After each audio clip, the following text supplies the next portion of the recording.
Okay, folks, thank you for joining us. My name's Allison, and I help with volunteer services here at Daily Bread, and I have my colleague Dalton, who's also with volunteer services. We're going to be taking you through our info session on volunteering at Daily Bread. To kick it off, I would like to show this short video that gives an overview of what we do here at Daily Bread.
All right, thank you, everyone. That was just a good overview of what we do.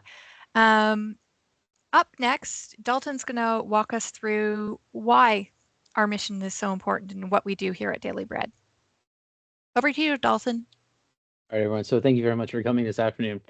So just like every organization, we have a vision and a mission and a bunch of areas that we help out with our different programs. So our vision is to end hunger in our city. We believe that everybody has a right to food, so we want to make sure that people can access the food that they need. Our mission is to collaborate with all to eliminate food insecurity and advocate for solutions to end poverty. We know at Daily Bread that people are not going hungry because there's not enough food. There's plenty of food here in Canada. The reason why people are going hungry is that they can't afford to buy the food that's available. And then Daily Bread does have over 200 different food programs across the city, and these food programs they consist of traditional food banks, meal programs where people can get a hot meal, places where people can get a snack, different programs in the different churches across the city, so people can get the food where they are and they don't have to travel too much.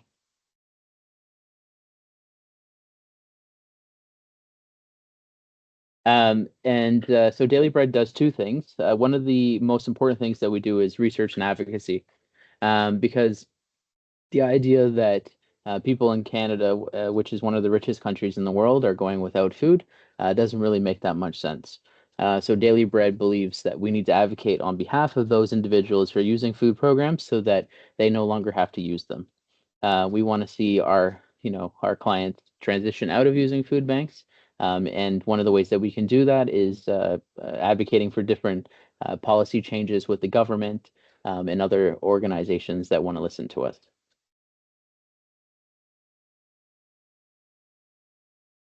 Um, And some of the ways that we can use this influence is we can have expert panels. So, for example, last year, I believe it was last year, or the year before, we had a panel with different advocates for the federal disability benefit come together and present their findings. We've had our CEO and other members of our leadership team talk on uh, different federal and provincial committees. We've been working with the different food banks across the province and country to do postcard campaigns to get our clients to advocate for themselves. And then we're very active in the media and during election time because we believe that politicians can make a lot of change, and we like to let them know what they can do better. And then, unfortunately, this graph, you can see that it's going very high. And that just means that there's a lot of folks in the city who are using food banks. For the first time ever, we've had almost 400 million client visits to the food banks across the city. And this, as you can see on the chart, it's on an upward trend. And it's really much exploded since COVID in 2020. Um, and it's just unfortunately things aren't going to get better anytime soon. So that's why we need as many volunteers and to advocate as hard as we do.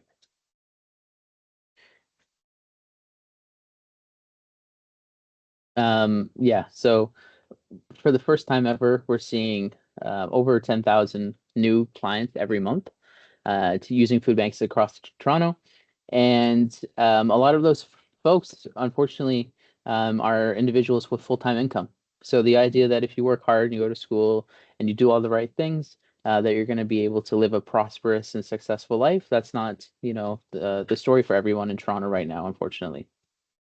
Um, and then, looking for talking points if you want to tell your friends and family members in the community. Right now, 1 in 10 people in Toronto are using food banks. And more broadly across the whole country, to about 25% of all Canadians or people who live in Canada are using food banks right now.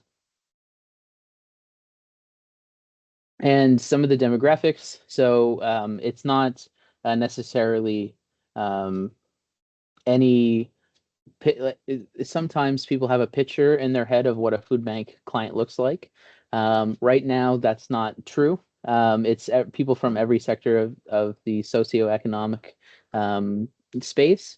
We have people who are students, we have senior citizens, we have people that, um, full-time income. So the idea that it's one group of people taking advantage of food banks, that's not true. And there's a couple of different reasons why that's happening. The number one reason is rent is just too damn high, which you can see at the bottom of the graph where 80% of the people that are using food banks are renters, and 60% of those 80% of people are living in fair market value rentals, and prices just keep going up. Yeah, and the need is just going up and up and up. We as an organization, we try or we strive to provide around 3 days worth of food to our individuals who are using the food bank. But it's getting harder and harder to do that. And hopefully we get enough volunteers and donations coming in to sustain that. I think some of you might have heard in the news, different food banks across the province are actually cutting down on how much food they're giving out just because there is a limited amount of resources. Daily Bread's not at that point yet, but we're hoping things do get better over the next couple of years. Um, So a little bit about Daily Bread's volunteer program. So there's 5 different areas that volunteers can contribute. We have administrative volunteers who help us answer phones, help us do VLOOKUPs in Excel, do mini interviews and that kind of stuff. Then we also have our volunteer welcome center, where we have volunteers that act more of a secretarial receptionist role, but it's very important. Then we have food sorting volunteers who help us sort through all of the food that is donated to Daily Bread. We have to make sure that we look for a couple of things, best before dates, have to make sure there's no contamination, and have to make sure that there's nutrition levels so that we know what we're giving out to our clients. We have our on-site food bank where we help people in the local community, the local South Etobicoke community. And then on site, we have an industrial size kitchen where we make between 5 and 8,000 meals per week that go to the numerous amount of hot meal programs across the city. And then we also have our on-site warehouse. So for those folks who haven't visited Daily Bread, our main location in South Etobicoke is actually mostly a distribution center. So we have a lot of warehouse volunteers and staff members that facilitate the orders going out to local food banks across the city. All of these jobs are very important, and we want to make sure that you volunteer in the space that's best for you. And I guess we're watching another video now. We are watching another video. Now, this video is from during the pandemic, so you'll notice that folks are wearing masks, and you'll also should take note of we were doing a lot less volume then. So there was empty shelves in some of the spaces, but now we are full, our shelves are full of food, and all the food comes in and out of this building in 2 days, 2 or 3 days. But here's the video that shows how the food gets processed through our facilities and where you might come in.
So hopefully that gave you an idea of how all of our different volunteers and staff members work together to get this year 50 million pounds of food out the door and into the hands of those who need it.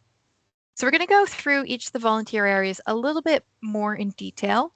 I want you to take particularly note of ages and as well as what days the shifts are on. We don't have shifts for most of the areas on the weekend. You need to volunteer during the week. So just keep note of that so that we can get you into an area that aligns with your schedule. So the Welcome Center and administrative support, that is Monday to Friday, either the full day or the morning or the afternoon. And Dalton covered most of what's needed in that area. One other sort of admin job that we have is it's a fundraising administration, and that's where you'd be processing mail, taking calls, and doing more of the administrative work that comes along with fundraising. It's not outbound calls. It's not calling people, cold calling people. It's processing donations that have already come in, and sometimes calling our donors to say, yes, we got your check, and thank you so much. The next one is food sorting. So it's the only area that you can work in if you're 15, 16, or 17.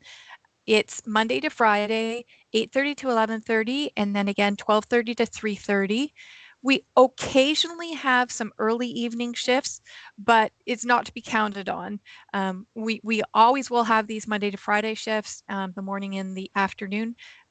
We sometimes have extra shifts, but these are the core ones. So as mentioned in both the video and Dalton mentioned, you're sorting into 42 different categories. You're looking for best before dates. And sometimes, like on Wednesdays, we sort things like carrots. So we get like massive bins and bags of carrots, and we're checking to see that they're good to eat, and then packaging them into smaller packages. The next area is our New Toronto Street Food Bank. So we mentioned that our food goes out to agencies across Toronto, but it also goes just within the building to an agency within our building called the New Toronto Street Food Bank.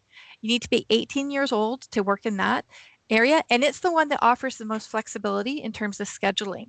So there's shifts during the days, mornings or afternoons. There's shift in the early evenings and on the weekends. So on Saturdays and Sundays, there's shifts. So if you have other commitments Monday to Friday, the New Toronto Street Food Bank is probably the best area for you to volunteer in. And you'll progress through a number of tasks in the food bank. You'll start with doing things that are more like food sorting. You'll then move on to stocking shelves. Then you'll assist our shoppers, our clients.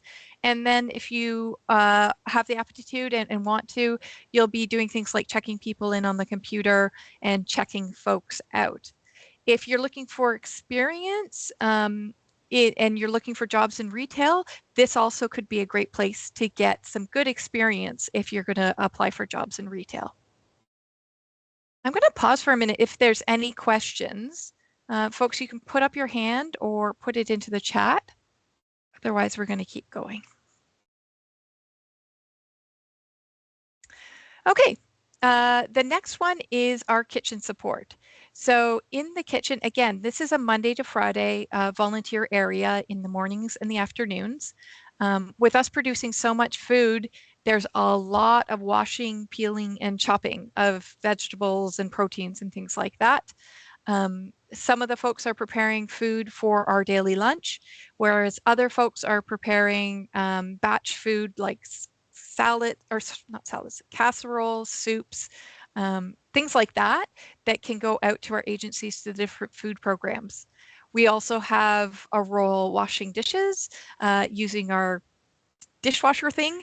And sometimes you need to bring produce in, so you use sort of a hand truck. But essentially, I'd say 95% of this job is chopping and preparing things. So I see some folks that like to do that. So that's where you can go. Right now, our kitchen actually has pretty much enough volunteers, so there might be a bit of a wait to volunteer in the kitchen. And the final major area is warehouse assistance. So again, you need to be 18 and over. And it is the same morning and afternoon, just shift it by about half an hour. So starting at 9, starting at 1. And you're essentially getting the shopping lists of the agencies and going and getting the boxes of all those things, making a nice pallet, wrapping it up so that it can go out to the agencies. this is an area where you impact the most number of people in one shift.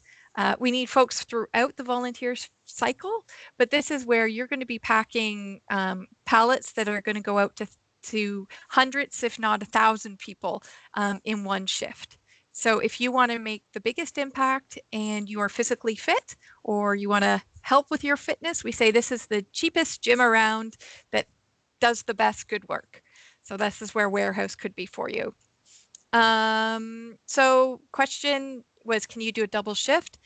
If they're available, then yes, you can do a double shift in a day. And you could even, you'll start out in one area, but as you get used to us and we get used to you, we may suggest that you work as well in another area. So you could mix and match your shifts.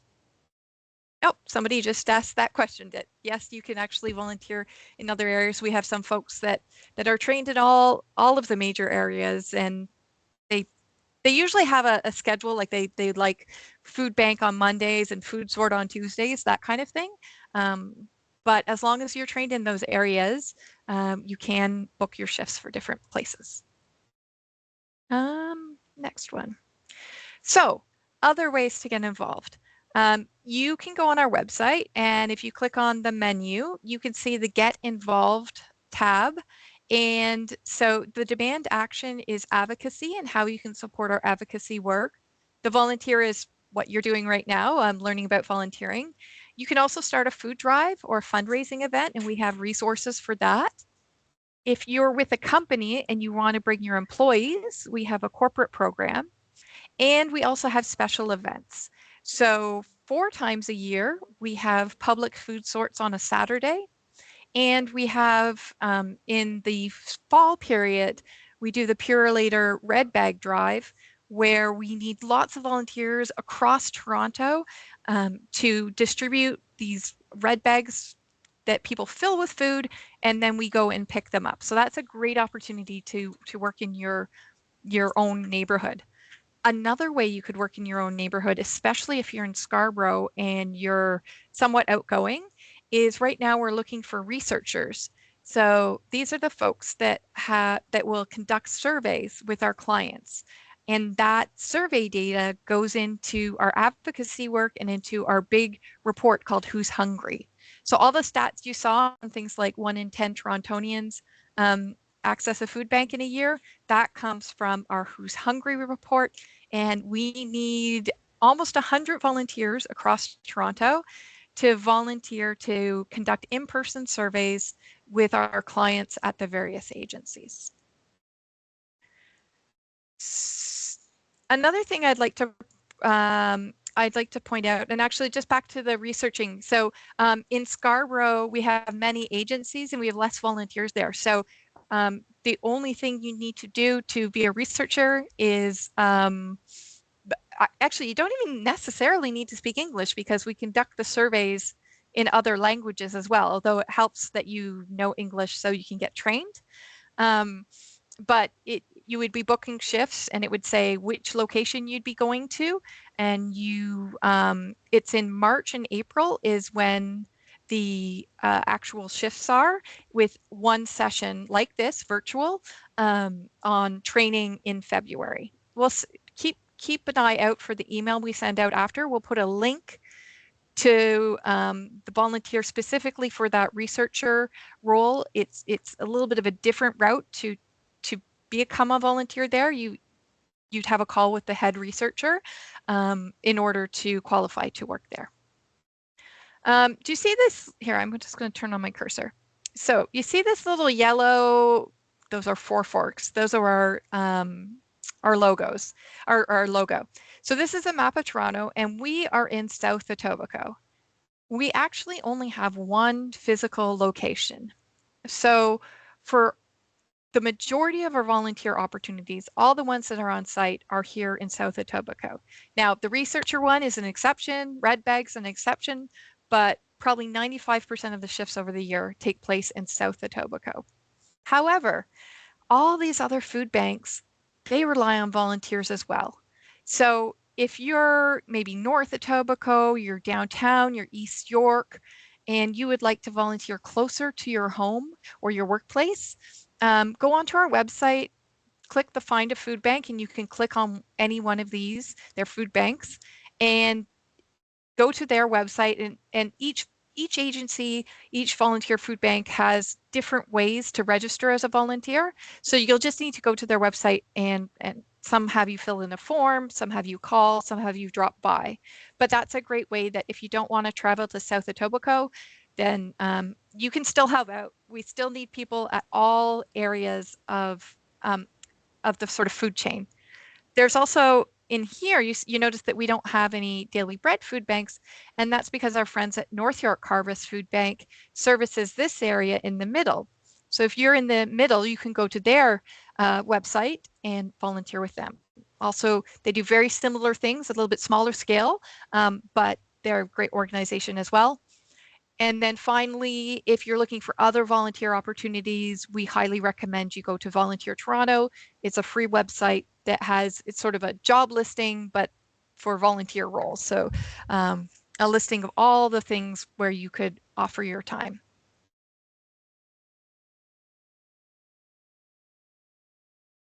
So just some important volunteer policies to keep in mind if you're going to volunteer with us here. In terms of a dress code or what should you wear, actually in all areas, you need to wear closed-toed shoes. So especially in the summer, please don't come with your Crocs or your Tevas or your sandals or your flip-flops. Because we are an active warehouse, we need everyone's feet and toes to be protected. You will be sent home if you're not wearing the proper footwear.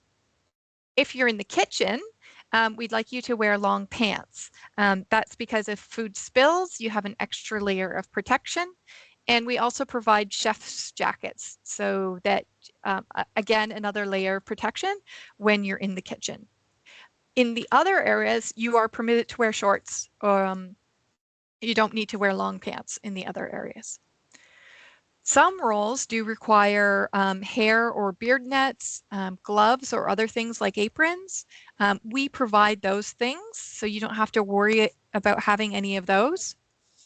We also have safety straps. I'm wearing some here. I'll step up. So these are our safety straps, and they are important that everyone wear them, with the exception when you're in the kitchen wearing your white chef coat. It allows our forklift operators and others to see you so that you are safe. And also to keep you safe, there's no cell phones or earbuds, headphones while working.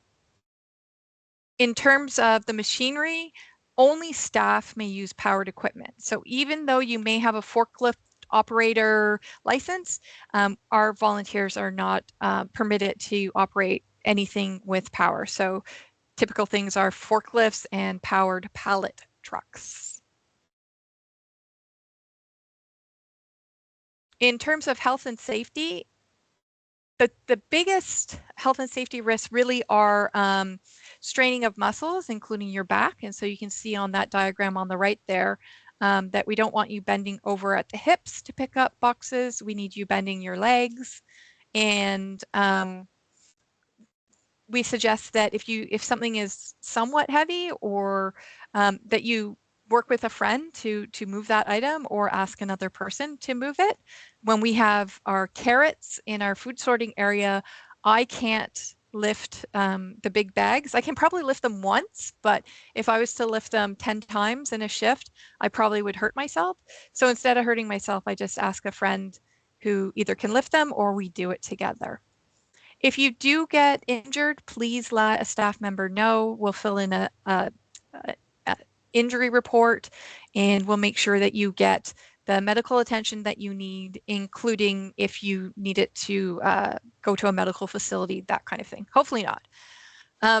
As well, to keep safe in the building, in this lower diagram, I'm going to turn on my cursor again.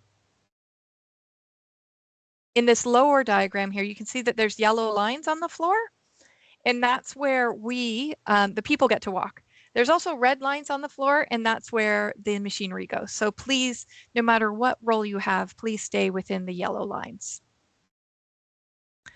Probably goes without saying, but when you're volunteering, and we're a warehouse and it can be dangerous. You need to have your wits about you, so please don't come to volunteer if you're under the influence of anything. You can smoke outside in the designated areas. I just ask that you put your butts into the receptacles that we provide. If you do come and it seems like you're under the influence, then we will ask you to leave for the day and come back another time.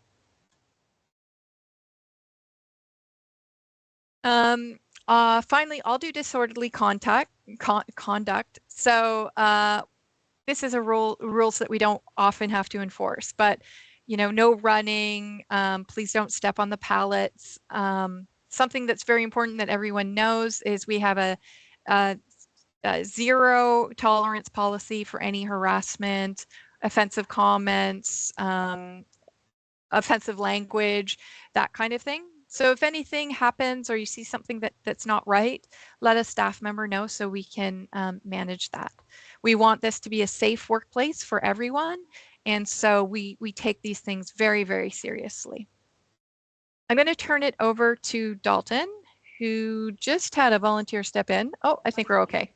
To talk about our theft and our food bank policy. All right, everybody. So just because Daily Bread gives free food to people doesn't mean that you can just take what you want. All right. Volunteers cannot just willy-nilly take food out of the building. The food is for our clients. It's not for volunteers or staff members.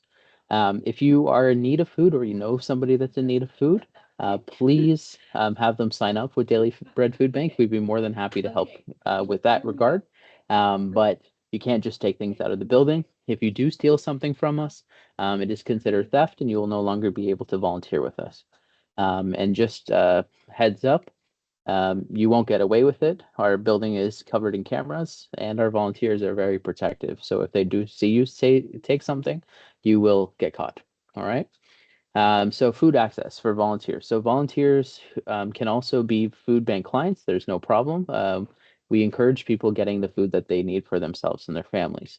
But there's a way of doing it so it's proper. So you have to make sure that you register as a food bank client. And the way that you do that is you can go on our website or you can talk to someone here while you're in the building, and they'll be able to do that for you. You can only go to the food bank after you're done your volunteering. So you can't stop volunteering and go to the food bank and get what you want. You have to wait until your volunteer shift is done and then get your stuff and on your way home. Okay. We don't have facilities here in the building to keep food. So you don't want your eggs and your dairy and your meat to go bad. All right. So please make sure you always go at the end. Food cannot be stored in the volunteer coat area. So we do have volunteers that unfortunately don't follow the rules sometimes and they try to store their food in the coat area, but that's not allowed either. It's very hot in the warehouse and we don't want your food to go bad. And that's why we don't allow food to be stored there.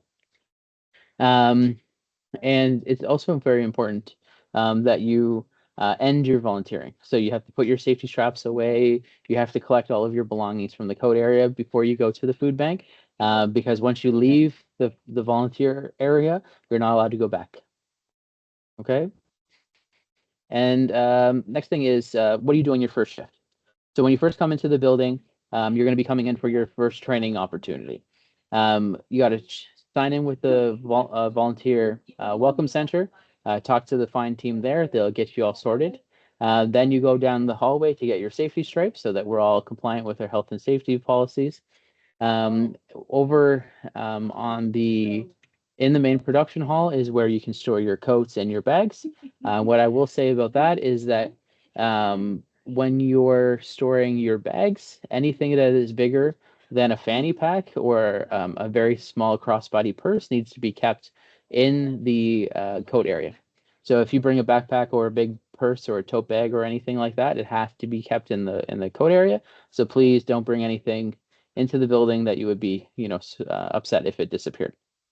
And then assignment. So make sure that you head to the area that you're being trained in. If you're going to kitchen, please don't just wander into the warehouse. We have to make sure everybody is where they're supposed to be. And then let a staff member know that you're there so that they can do your training. You'll know staff members because they wear orange safety straps and we have a name tag that is a button and not just a flimsy name tag you put on your shirt. just like the one Allison is showing. On that note, for folks who are working in the food bank, this is this bottom right picture is the back of the food bank. So that's where you would meet in order to start your shift. If the doors are closed, don't go in, just wait for a staff member. But you'll see that when you come for your first training shift. If you're in the kitchen, you go and get your coat on and head into the kitchen and check in with one of the staff members. If you're in the food sorting area, we usually have a daily huddle. So at 8:30 and at 12:30, Damien and the team will let you know what's going on for the day, give you some safety reminders, and thank you for being there. The other thing I just want to mention from this slide is that the name tags that are on the counter, you need to take that so that we can know you're in the building and we can, whoops, Dalton's coming in now. There we go. Nope, nope. Okay, here we go. The name tags on the table serve a number of purposes. One, to know you're here. Two, so that we can credit your Volunteer Hub account with the number of hours that you volunteer.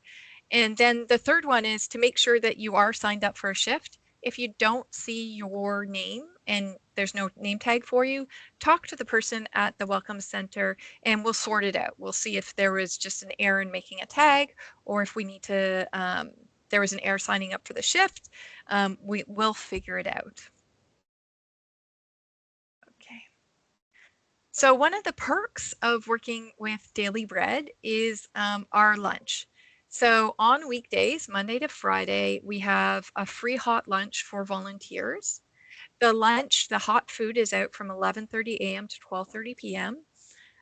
You can stay in the cafeteria before and after, but that's when the food's out. We have vegetarian and halal options most days. The food is so great and we want to make sure that everyone gets some. So we ask that people only take one plate per person, that you can fill it up, but not to go back for seconds. And we also ask that you don't take food home with you. Again, it's to fuel you up for your volunteering, and it's not to go home to eat later or for friends and family. You can see in this pictures, Dalton's got his tray and is about to go through the hot food area. The second picture is of our extensive salad bar. There's always 3 different types of salad and tomatoes and cucumbers and all kinds of good stuff. And then the final area is where the desserts are, including fresh fruit and water and other beverages. If you are volunteering in the morning, please stay for lunch if you'd like. If you're volunteering only in the afternoon, please come early to get your lunch. You can't be eating your lunch when you're supposed to be volunteering. So just plan your time accordingly so that you have enough time to grab some lunch and to sit down and enjoy it. Any questions about lunch or the process of coming through your first couple of shifts? It's basically get a tag, get your straps, go to your area is the short form of what you do on your first shift. Okay, so in order to figure out what area is best for you, you've now had an overview of all the different areas.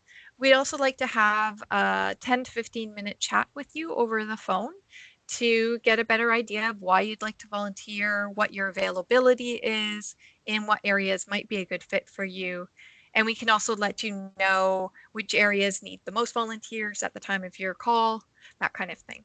So in order to respect your time and get you when you're home or when you're able to take a phone call, we ask that you book an appointment at this URL here, Calendly. We will send this out in an email after the call, so you don't need to write it down right now. But please do book a time. When the time comes, one of our volunteers or myself or Dalton will call you and we'll just have a quick chat.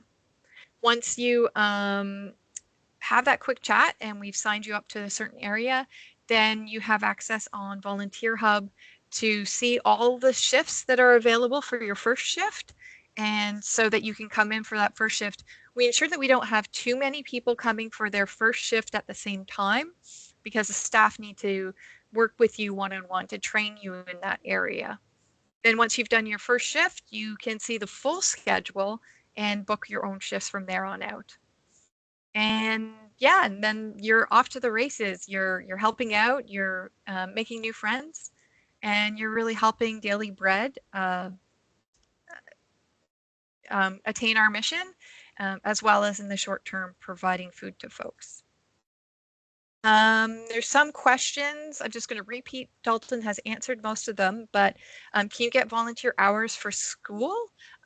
If you're coming as a part of a school group, the answer there is no. But if you're coming as an individual volunteer, like it seems like you are because you're on this individual volunteering orientation, we do track hours and you can get a letter that says what hours that you've worked. Is there a time commitment? We would love for you to come weekly. That would be probably the ideal situation so that you quickly learn what's going on, quickly help people out. But we understand that folks have other commitments. And that's why when you see the schedule open, you can select the days. Maybe you just want to, in February, you have some time off and you want to do a full week, like in a row. Then you'd look at the schedule and you could book there. Or maybe, you twice a month. There really is no commitment. We do ask that you, whatever time you can give, that we're looking at a longer term time frame, so 3 to 6 months minimum. If you just are looking for one-time volunteering, watch out for our public events, the Red Bag in September, and then the public food sorts of Saturdays during holiday weekends. So Family Day, Easter, Thanksgiving, and Christmas. You'll see those posted on our website if you're just looking for a one-time type thing. Do clients have the two-time address? Yeah, so we serve all, and our philosophy really is that no one will go home hungry. We work with folks from all different types of situations, and our member agencies that distribute food have policies around that too, that they're not discriminating against anyone who needs food. Any other questions in here, Dalton, that I haven't covered verbally? No, you answered all the questions, and then I've also answered them in the chat. Great, thank you. So watch for a follow-up email from us with some more information, both the registering to have a call with us, as well as we'll include the information for signing up to be a researcher. And you can always reach us at volunteer@dailybread.ca. We try to get back to folks from this email address every day, but sometimes it gets somewhat busy. And we're also managing all the folks that are on site. So please be patient with us. And somebody's asked if they can get a video recording. Yes, we're going to post this on our YouTube channel, but it's only if you have access to the link, which we will also send out. So stay tuned for that. If you want to go back over this, then you absolutely can. Any other questions?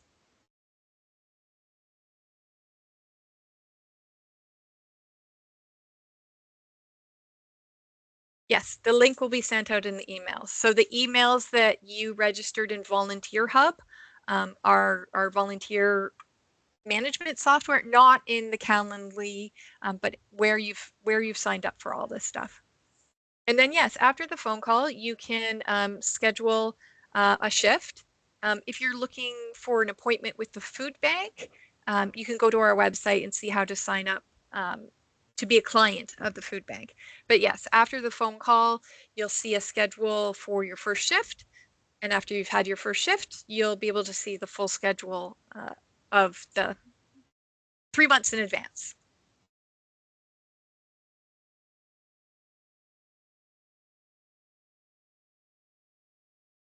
All right. Well, hope to see you all in person and have a lovely day.